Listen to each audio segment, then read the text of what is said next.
Hello class, welcome to Like Now But Worse, a show where we discuss bizarre, controversial, or just unfortunately entertaining historical events. Today, we're going to be talking about something that's not only historical, but also modern and quite topical. Border walls.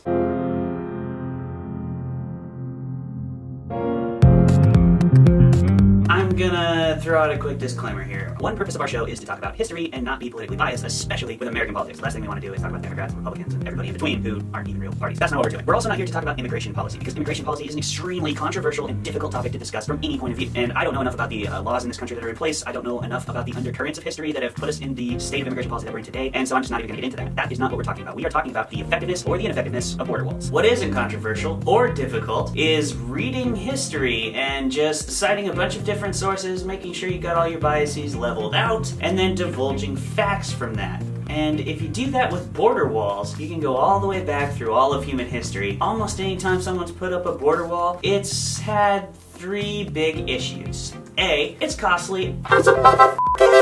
Border walls are not cheap, dog. You're building a wall for usually at least 1,000 miles, and that's gonna be tough. And that brings up number two. These are usually government sanctioned things, meaning you have to pay for it with government dollars, and as soon as you no longer are fighting with the country that you built the wall for, your tax dollars are no longer gonna go to that wall, and you're not gonna maintain it, and it just ends up being a waste of that costly amount that you built it for in the first place. And C, I went 1, 2, C, but that's okay, it rhymes with 3.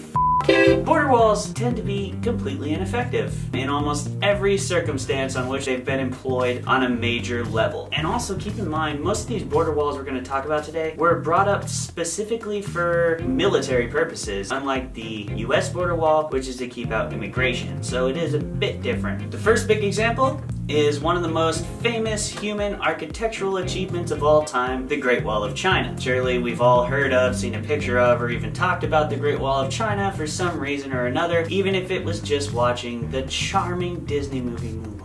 Definitely one of my favorites. This wall is a ludicrous 13,000 miles long. It stretches across the northern border of China. It took about 2,000 years to build, bankrupted more than one Chinese dynasty, and killed millions of people in the construction of it. China developed really uniquely in language, culture, religion, and all these things because it's naturally protected by amazingly powerful borders. To the east, it has the Pacific Ocean. To the southeast, thick jungle. To the southwest, it has the Himalaya Mountains, and to the west, it has the Gobi Desert. So their only unprotected border was the north, which coincidentally is the border with their most violent neighbors, the Mongolians. Eventually, China got tired of being raided by Mongolian horse raiders and decided, well, let's just put a barrier up. It sounds like a pretty good idea. Everybody knows the Mongolians, they love to battle, and so even when the tribes weren't united by Genghis Khan, they were still really big threat to anybody living in northern China.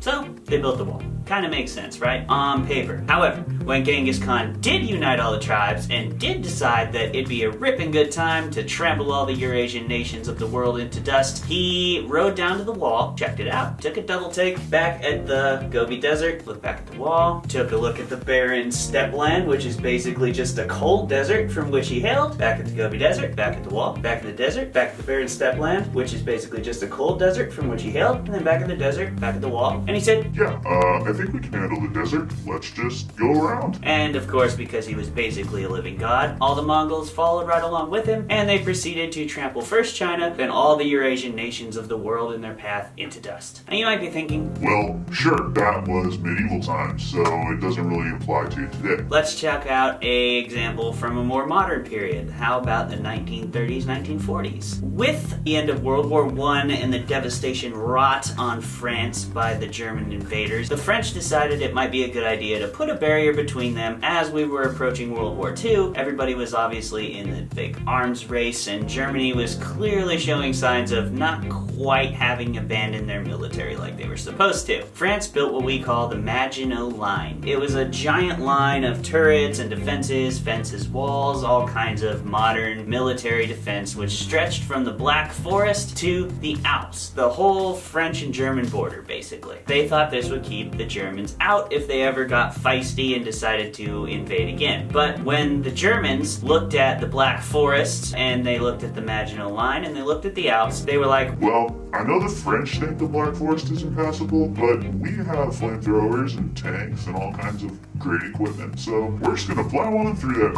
and we're gonna give it to France, because they kind of got a little bit with us in World War I. They went right through the Black Forest, which the French thought was impassable for some reason. They went right around the Maginot Line, just like the Mongolians went through the impassable Gobi Desert, and they proceeded to give France a right proper France today still enjoys a reputation of being cowardly, cheese-loving surrender monkeys, even though the French have won tons of military conquests throughout their history, and basically World War II is one of their largest and most prominent defeats. That border wall didn't work either. There's other examples throughout history, okay? There's Hadrian's Wall. The Romans built it in the northern end of Britannia to keep out the Celts and hold on to their southern British holdings. When the Saxons showed up from the Germanic area that they hailed from, they went around and they kicked the Romans out and killed everybody that they found, because that's what Saxons do. We had the border walls of Babylon, a giant wall which was meant to protect that country's borders to the east, where there was violent tribes constantly raiding them, always a problem of the early urban settler. These walls, they were made of mud, so, the people were trying. They gave it a go. The border wall didn't work. It was costly. They spent a lot of time building it, couldn't maintain it, and people just went around it. Same old song and dance, baby. Border walls just don't work, okay? We could spend our tax dollars or, just our normal dollars on all kinds of better things, like supporting local artists. Please like and subscribe. Alright, so our episode of Like Now But Worse concluded. Let's move on to the banter round. I have my brilliantly hipster co-host Jeremy Hudson with me on the Montana side of things. How you doing there, bud? I am doing so groovy, you don't even know. I don't, which is I guess why I asked. Yeah. But that's I guess that checks out. It does check out. Yeah. Okay. So, yeah. This is the question round, and I'm actually really excited today because we have questions that weren't written by us. Woo! So we're going to ask some of those. Oh yeah, we are. I've got them here. I've got one here. You do? Yeah. So this is from Wes Lee, our homie, also known as Trenchfoot. Yep, old hailing Trenchfoot. from CQ, Washington at the moment. Yes, and for all those viewers just listening to his name, I have to put this out there. He's not actually black. I've gotten asked that before. He's not. Okay, well, That's good. Yeah. Good to know that. Not good that he's, it's either way would be fine. But okay. Yeah, it's good. Enough of that. Here's what Wes wants to know. Okay. Building a wall isn't enough, so will there be an increase in Border Patrol personnel to man and patrol said wall, or is there going to be cameras and auto turrets like a bad impersonation of aliens? I mean, hopefully that's what we get. Otherwise, hopefully, you want auto turrets? Well, yeah, otherwise what is the point of this thing? Because, look, That's a good point. Without all the personnel and the lethal killing devices, it's just a big stone middle finger to Mexico. Right. And it may lead to one of the shortest wars in history. Yeah, and we've already given Mexico, plenty of middle fingers on an economic level. We don't need another one. We just need to try to figure out immigration policy, but I don't know how that works. Yeah, so, I'm woefully ignorant. And in fact, me too. Blissfully. I'm blissfully ignorant, for sure.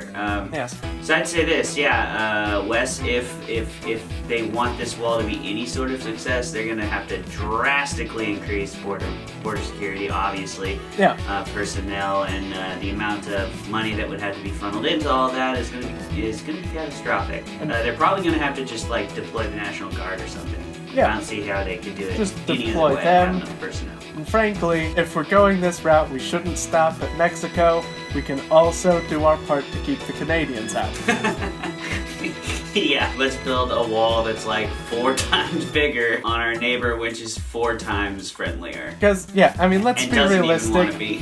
They're much better at climbing than I assume Mexicans are because of the mountainous terrain. So it would have to be taller. That is pretty racist of me to assume, but I did it. You did it. I can tell you that there are some famous Mexican alpinists for sure. Well, that is good. Who've We've climbed some stuff. Just make me look like pretty tall stuff.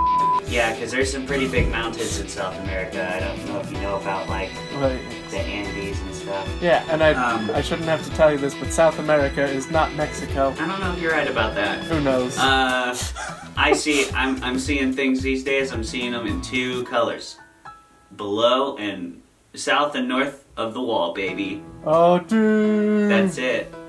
Oh, yeah. That's all it is, because that's America.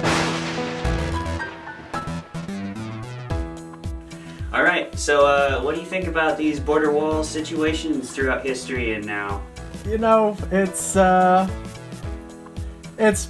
pretty dumb.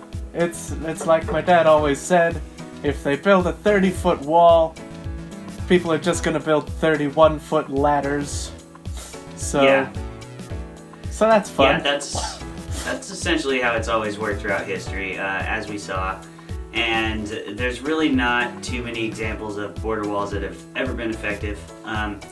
So what in the modern era seems particularly ludicrous to me? Is that just me? Am I just being a naysayer over here? I don't know. I mean, we have... Like, I feel like in addition to the escalation of our wall technology, our wall evading technology has also gotten better. Like, since the building of, say, the Great Wall of China, we can fly now. We sure can. You know, and even in World War II, yeah. like with the Maginot Line, you know, there were planes, but they weren't necessarily available to everybody still in that time period, right? Mm-hmm. But now anybody who can afford a passport, in America anyway, can just hop on a plane, you know? Yeah, you can hop on a plane, you can walk across a border, otherwise. Yeah. Or if there's a wall, you go to the edge and then you swim around, but whatever. Right.